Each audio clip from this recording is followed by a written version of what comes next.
Hello, welcome to my channel Crafty Fox DIYs. In this video I'm going to be sharing with you some decoupage DIYs that I made using papers from this pack that I got from Amazon. They are a vintage botanical garden set. I'll share a link to that in the description box. Let me know what you think of these DIYs. My favorite one is the second one. You're just going to love it, so stick around for that. Okay, let's get into it. For this first project, I'm using a tin can, a piece of that decoupage paper, some roses that are like a dusty pink color, and then some vintage ribbon and lace. I'm taking a nail and I am hammering it into the tin can to create holes in it. I didn't cut the bottom of the can out before doing this because I found it's easier to make the holes in the can with the bottom still there. So I just use my can opener and remove that, and then just be careful to make sure you don't cut yourself because it is very sharp. And now I am painting the tin can with, I took just some white apple barrel acrylic paint and added just a little bit of burnt umber to it. And this way it wasn't just, stark white. It's a little off white. And once that's dry, then I smash my can down and I used a pair of pliers to help me get the bottom of it closed together more tightly. Once I get that done, then I'm going to take my paper that I've decided to use. I decided to use this real pretty part with these roses on it, and I'm just cutting that to fit how I want it to on my tin can. This is a large can. I think it was like 28 ounces or something, but it had tomatoes in it. So it gives you kind of an idea of the size of the can. Now I'm putting the Mod Podge on my paper and then putting it onto the can. I thought this would be easier to do since the can isn't, a flat shape. It would be easier by putting it on the paper first. That way I can make sure that I get all of the edges sealed down very well so that it doesn't peel back up off of the tin can. And once I get it on there, then I cover the whole thing in some Mod Podge. Once that is dry, then I'm going to take this vintage lace and I'm going to glue it around the bottom of the tin can. I'm just going to glue a little bit at a time because I'm putting glue all the way around behind it so that it's glued onto there very well. And then I'm going to also glue the same lace around the top. You could use ribbon if you wanted to. I just liked how the lace looked both on the top and the bottom. I made another one where I used the lace on the top, but then I put ribbon on the bottom. And I just use my scissors to help work a hole in the lace where the holes are in the top of the can. And I'm going to glue a piece of styrofoam down inside. I'm calling this a tin can pocket. That's what I'm calling it. I'm gluing that styrofoam down in there to put the flowers in. And now this wire is like a heavy gauge wire. I'm not sure where it even came from. It's a little thinner than a coat hanger, but you could also use a wire coat hanger. Just cut that up and get a piece. And this is a little tag I made with from the paper. I just cut it out a shape, like a tag. It says rose on it and has some other wording on it. And I used my nail to make a hole in it. You could use a hole puncher if you have one, but I didn't. So I just used the nail, and then I just threaded my wire through that and have it hanging from there. And now I'm going to push my flowers down into the styrofoam. I started with the biggest one first, and then adding the two smaller ones, one on either side of the big flower, and just pushing that down into the styrofoam. And of course this looks a little bare in there and you can see the styrofoam, so I'm going to use some Spanish moss. Just put some hot glue on the styrofoam, and I'm using this on low heat because if you do it on high heat it is going to melt the styrofoam.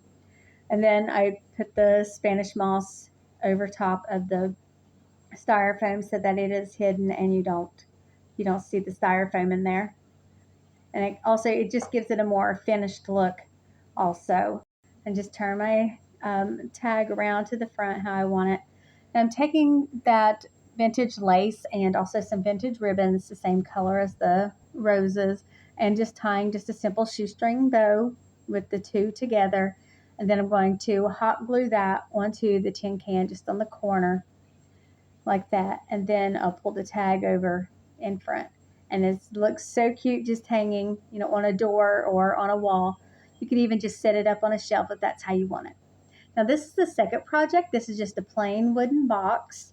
and I am going to use this paper on it. And I'm once again using the white acrylic paint with some burnt umber in it to paint the box. I'm not giving it a full coverage. I want some of the wood to show through. I just think it gives it more of a vintage, old look, like some of the paint has worn off of it. So that's why I've chosen to paint it this way. As I was going around painting the box, I realized I had left the hinges uncovered. So I'm just taking some tape and covering the hinges so that way I don't get paint on them. They're just a gold color. You'll see that in a minute whenever I get finished painting it and get it dry and I take the tape off. You just kind of caught a glimpse there. Okay, now I'm going to take my paper and I'm going to cut it, because I'm going to be using both the top and the bottom parts of this paper. And I'm just trimming this down to fit into the space that I want to apply it. And once I get it all trimmed down, then because this is a larger piece, then I am going to, and it's flat, I'm going to put the Mod Podge directly onto the box and then put the decoupage paper on top and make sure all of the edges are sealed down very well, and then go over top of the whole thing with the Mod Podge. Now I'm going to do the front of the box, and I'm going to be doing it the same way. I'm just cutting it down to fit, and then I'm going to put Mod Podge on. Now this is a handmade box, so the lid doesn't fit exactly down. It doesn't go all the way down, so I'm going to be holding that down so that it'll be correct and match up right whenever I go to cut it out. So just hold that down, make sure my paper's pressed down good, and then I take my utility knife and separate the two, and then just use the Mod Podge to make sure that edge is also sealed down on both the top and the bottom parts. There's that. Now I want to add some decoration to the sides. So on this paper, I'm going to be using the roses that are around the edge. Now, whenever I cut this out, I want to save that bird in the cage because I may use that at a later time. So I was careful to cut that out first and then go around so that way I didn't damage that part of it any. And now these pieces are smaller, so I'm going to put the Mod Podge directly onto the paper itself. I just think it works better for me that way. I make sure that I'm getting the Mod Podge around all of the edges very well so that they don't end up peeling up later. And once I get that on there, then I also put the Mod Podge on the top. And then you might have caught it that I used my hair dryer because I needed to roll it up on its side to make putting this on easier. So I used my hair dryer to dry it quick, faster. So that way I would be able to do that without damaging my image any. And I had noticed that there was some little buds on this piece here, so I decided to cut it out and use it on that side as well. And I just put those on there, same as I did the others, put the Mod Podge on the paper, put it onto the box, and then Mod Podged over top. Now I'm going to take some burnt umber and I'm going to go around the edges just to distress it and age it a little bit. Whenever I was trimming the paper to fit onto the box, I cut some of that aging that was already on the papers off of it. So I'm just adding that back on, just so that way it's all, cohesive and it all looks, aged and, worn. And I'm going to do that around the flowers that I put on the side as well. Then I take my sanding block and I just give it a light sanding just so that it looks, real good. Everything's blending in well and nothing looks too over dramatic or anything, Now I had this metal piece. I'm not sure what it came from. And the whole time I'm making this box, I'm debating on whether or not I'm going to put it on it or not. And I decided I'm at least going to stick it on here and see what it looks like. And once I did, I really liked it. So I decided that I was going to put it on there, and I just used some super glue and hot glue to hold it into place. And when I pushed it down, some of the hot glue came through. So I just had to pull that back up off of there. And this is how it turned out. I absolutely love it. I think it is so beautiful.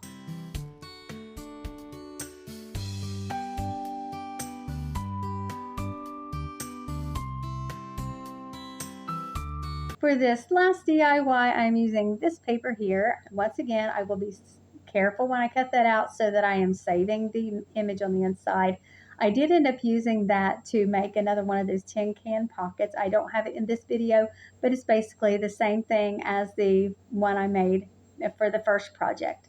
I just traced my picture frame out onto the paper, and then I cut it out. And like I said, once again, I want to save that image. It's on the inside, so I use my utility knife to make my first cut, so that way I'm not cutting into anything and it's safe and I can use it for another project.